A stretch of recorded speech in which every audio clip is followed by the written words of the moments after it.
मैं अलका नानी आज आप लोगों के लिए एक बहुत ही अच्छी प्रेरणादायक कहानी लेकर आई हूँ जिसका शीर्षक है स्वर्ग यहाँ नर्क यहाँ।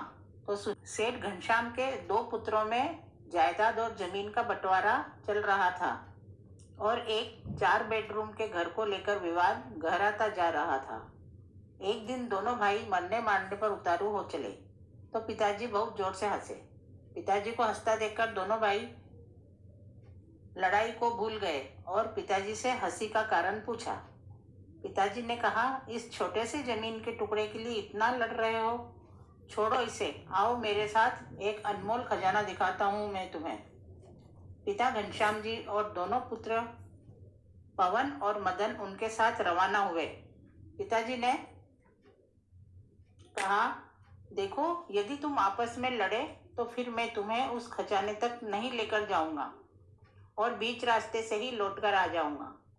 अब दोनों पुत्रों ने खजाने के चक्कर में एक समझौता किया कि चाहे कुछ भी हो जाए पर हम लड़ेंगे नहीं, प्रेम से यात्रा पे चलेंगे।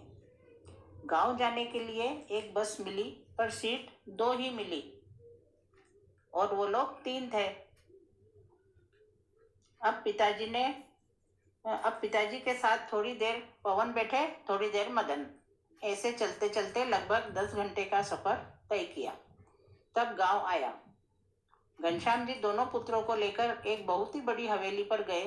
हवेली चारों तरफ से सुनसान थी। घनश्याम जी ने देखा कि हवेली में जगह जगह कबूतरों ने अपना घोंसला बना रखा है, तो घनश्याम जी वहीं बैठकर रोने लगे। पुत्रों ने पूछा, क्या हुआ पिताजी, आप रो क्यों रहे हैं? रोते हुए उस वृद्ध पिता ने कहा, जरा ध्यान से देखो इस घर को, जरा याद करो वो बचपन जो तुमने यहाँ बिताया था। तुम्हें याद है बच्चों, इसी हवेली के लिए मैंने अपने बड़े भाई से बहुत लड़ाई की थी। ये हवेली तो मुझे मिल गई पर मैंने उस भाई को हमेशा के लिए खो दिया, क्योंकि वो दूर देश में जाकर बस गया और फिर वक्त बदला।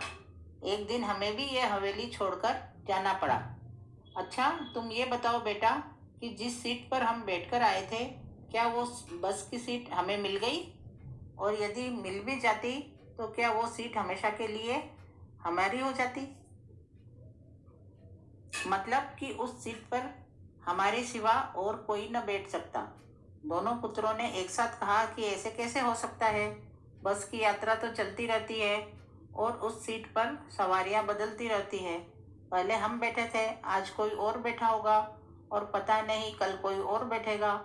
और वैसे भी उस सीट से क्या धरा है जो थोड़ी सी देर के लिए हमारी है? पिताजी पहले हंसे और फिर आंखों में आंसू भरकर बोले, देखो, यही मैं तुम्हें समझा रहा हूँ कि जो थोड़ी देर के लिए जो तुम्हारा है, तुमसे पहले उसका मालिक कोई और था। थोड़ी सी देर के लिए तुम हो और थोड़ी देर बाद कोई और हो जाएगा।